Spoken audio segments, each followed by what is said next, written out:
Aloha and welcome to the Embodied Healing Self podcast with your host, Jen Mons. Each week, join me for soul-inspired, conscious conversations around embodied healing and awakening to your soul's purpose. Thank you for listening in. Aloha and welcome back to this week's episode of the Embodied Healing Self.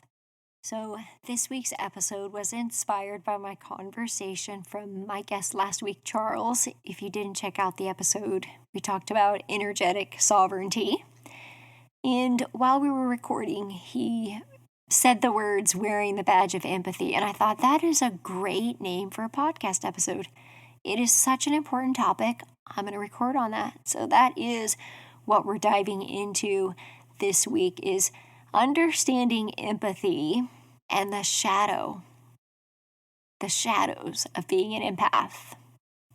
So thanks for joining in.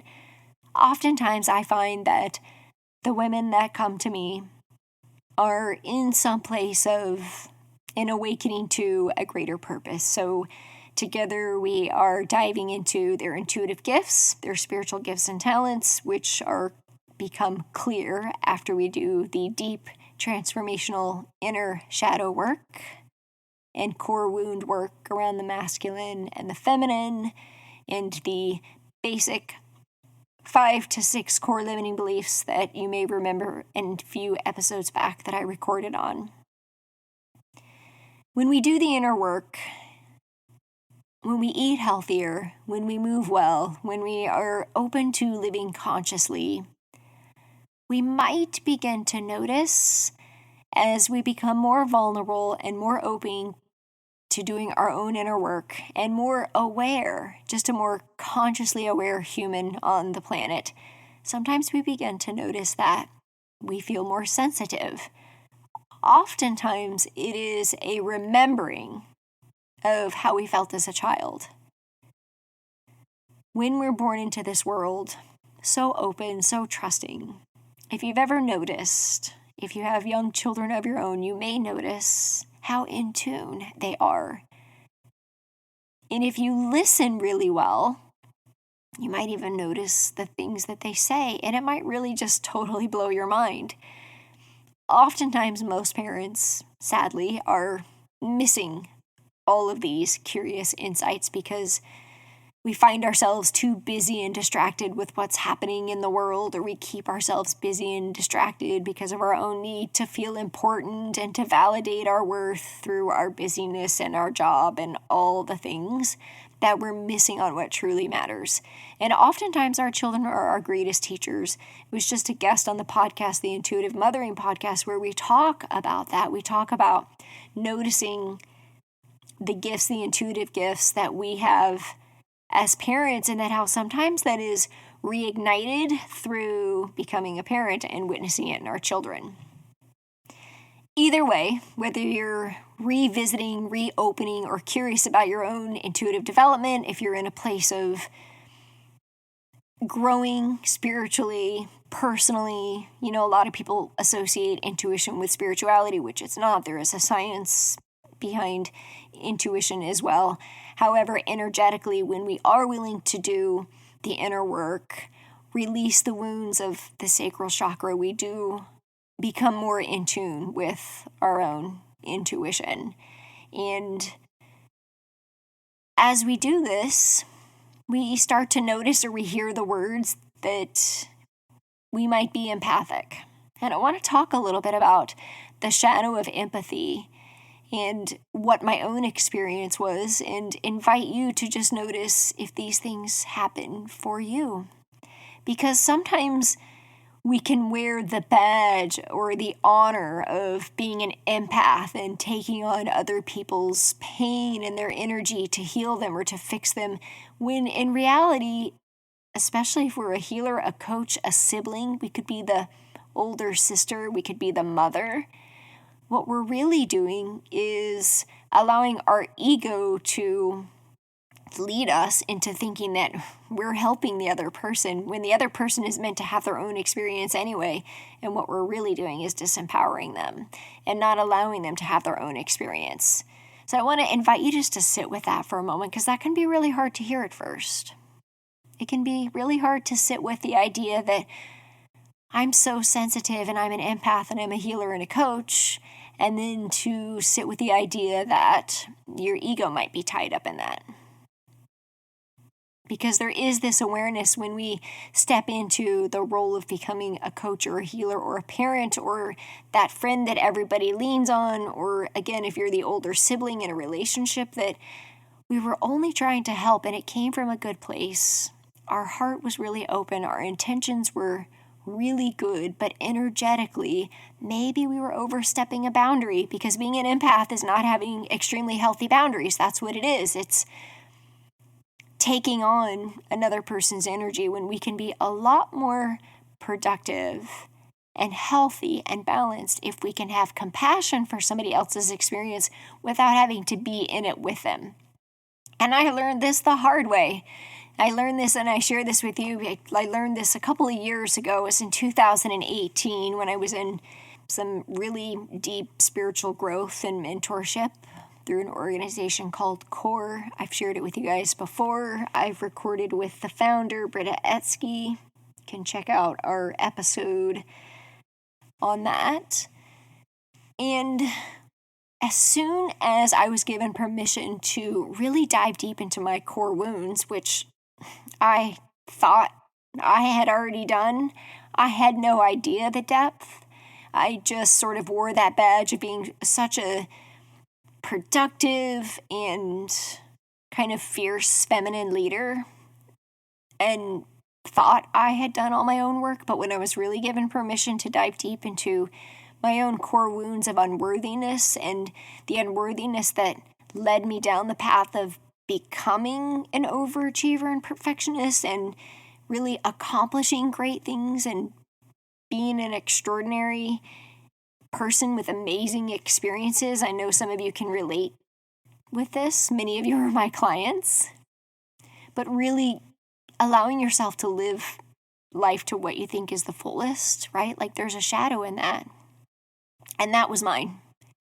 Was really understanding and leaning into that I found my worth in helping other people. And here I am as a coach and a teacher and a mentor for coaches telling you this, and constantly practicing and witnessing myself in my own healthy discernment on my why. And when I got to a place of totally releasing and realizing I don't have to do any of this anymore, that's when it felt like it was aligned.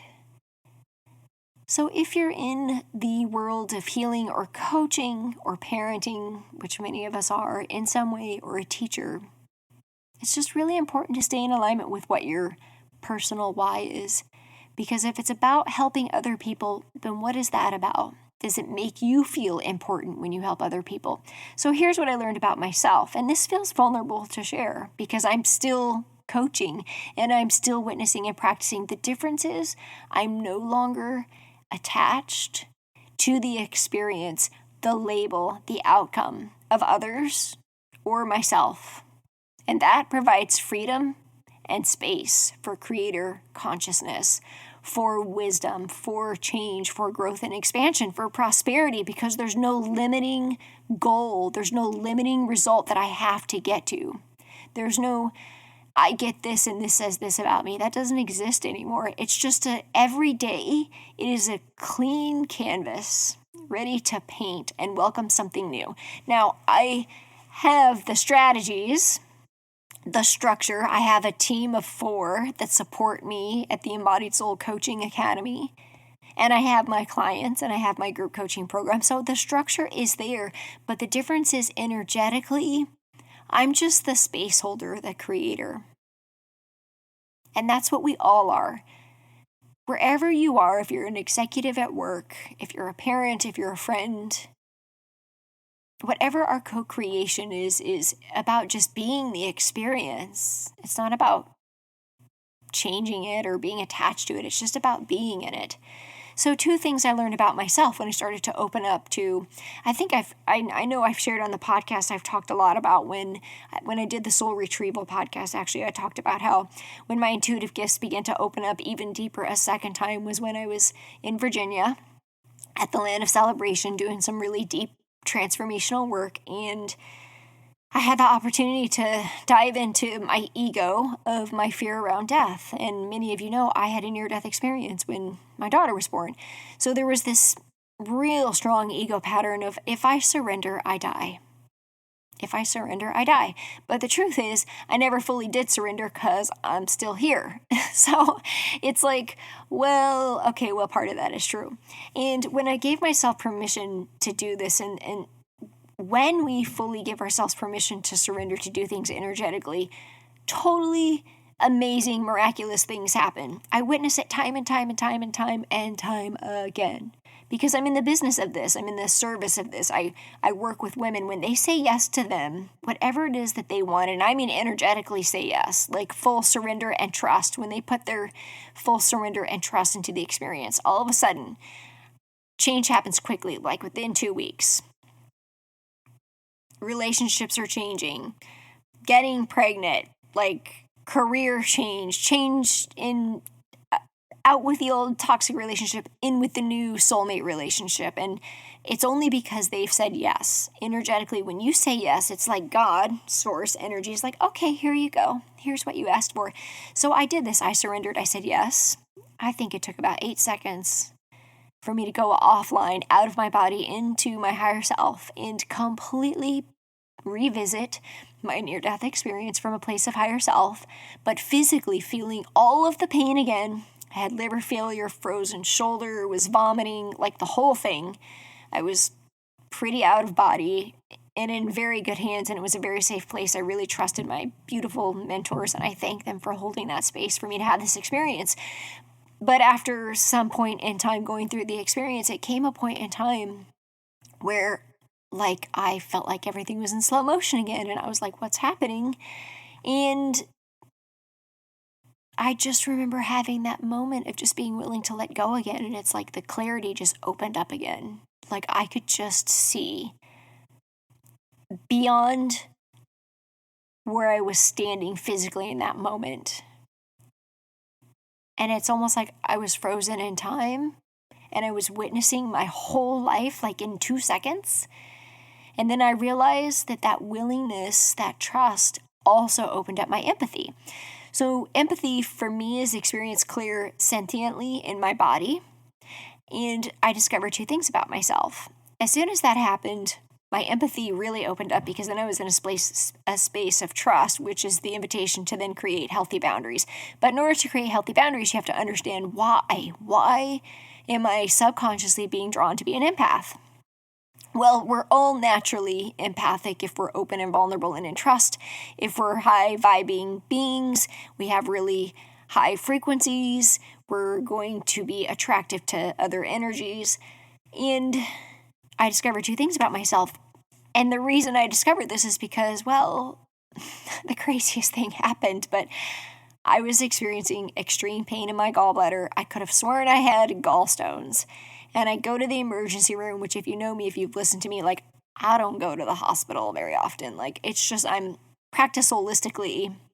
Anyway, I went, they did all the stuff. There's no pain. There's nothing wrong with you. A day later, my grandmother gets gallstones for the first time in her life at age 97. So I had already had an energetic health crisis when my dad went into the emergency room for heart surgery. So I was already aware that my energy boundary was really unhealthy, but I didn't know why or how to control it. So that's what I'm going to teach you, is first you have to understand why.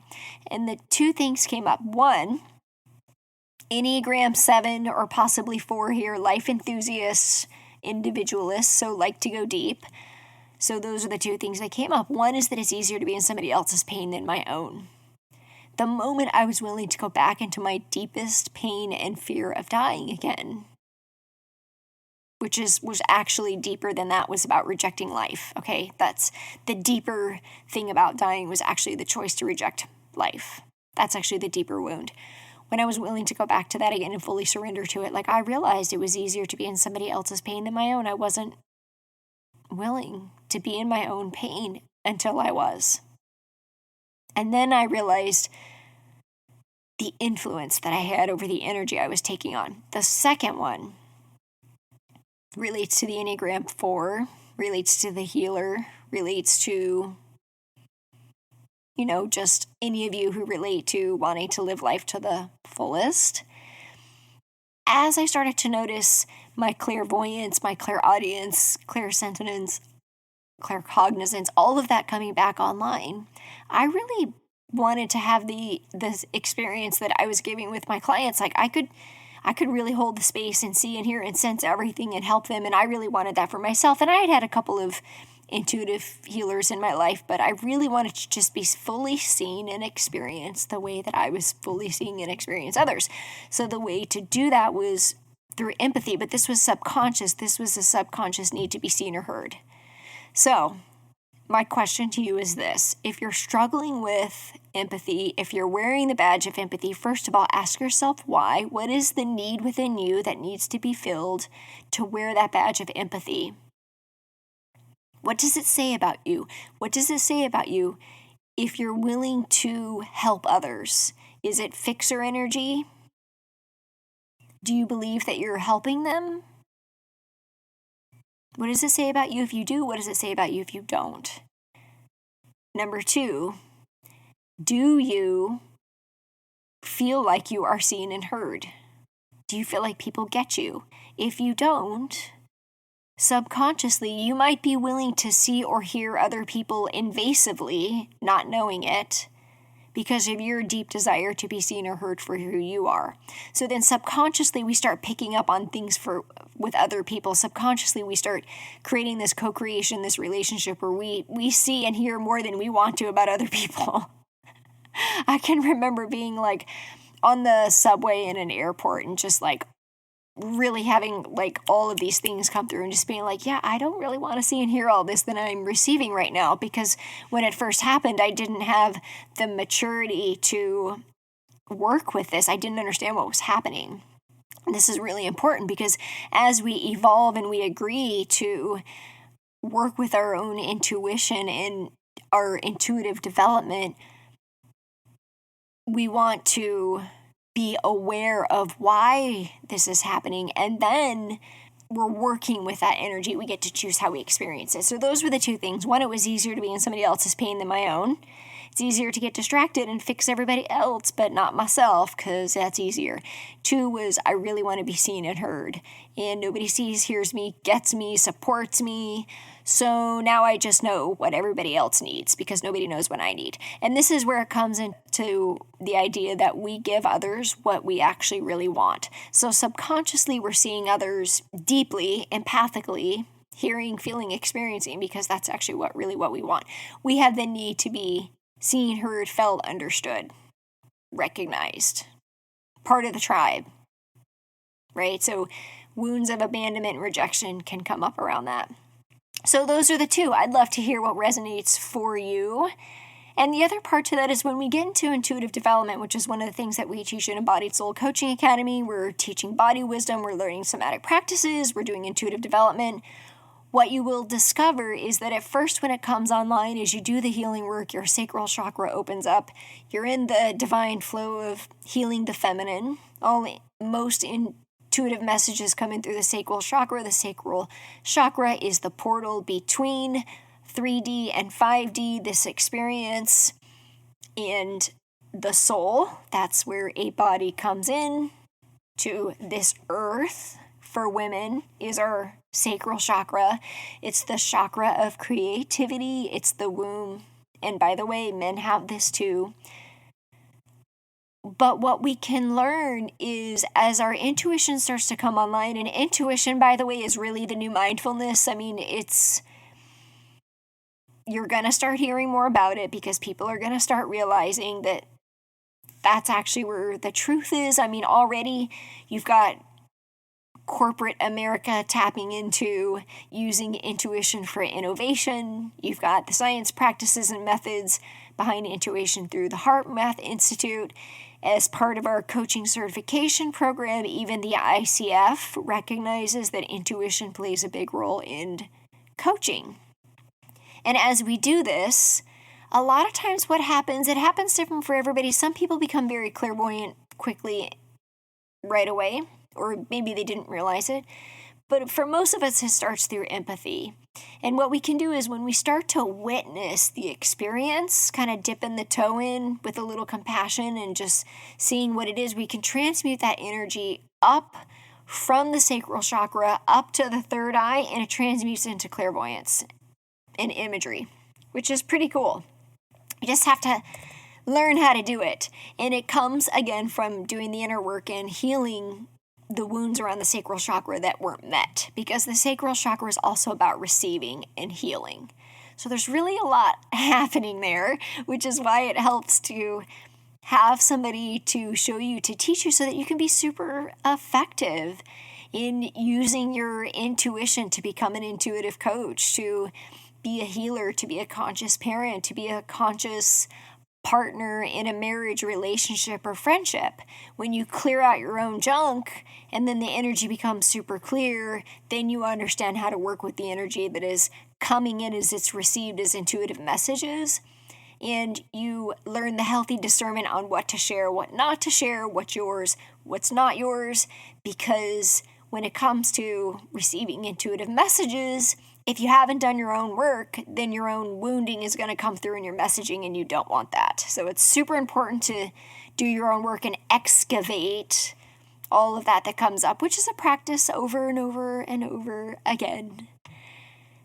So if you are someone who is struggling with the idea that you're an empath, I want to invite you to lean in. Lean into this more. You might notice that you feel exhausted after being around people, going out in public, being around certain relationships with your family. If you're one of these people, if you've been exhausted this past year with the pandemic and Black Lives Matter, well, then you're waking up to your empathic abilities. And if you want to transmute that empathy into your intuition and start leaning into trust, then it takes some awareness around the part of you that is really subconsciously calling that energy in. And if you want support around that, you can check out Jen Mon's coaching or the Embodied Soul Coaching Academy for support around that. We've got the North Star Collective. We're sharing all of these things and more good stuff every week. I'd love for you to come on over if this is you, if this resonates with you. But I hope that you learned something today. I hope that you have some insights that maybe you've gained or something that you can reflect on. And if you have any questions or insights, please feel free to leave a review or send me a personal message, and would love to hear from you. Thanks so much for listening in. Have a great day.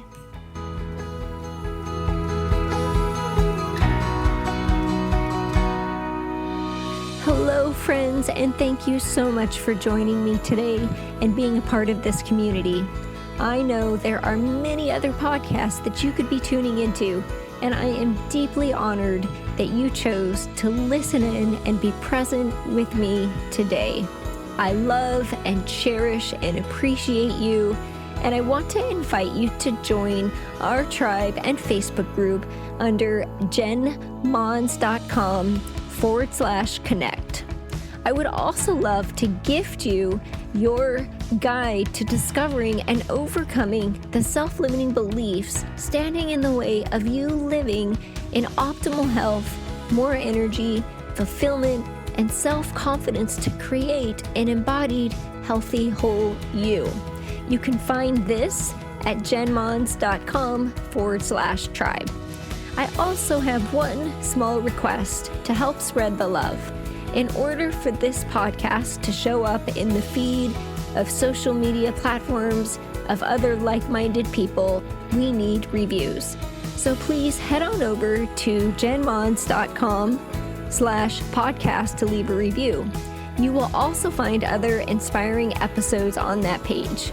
So I personally read these reviews weekly and would love to give you a shout out and share your kind words with our listeners. You can find me on Instagram and Facebook as Jen Mons or The Holistic Coach with the W Holistic and Jen Mons, JenMons.com.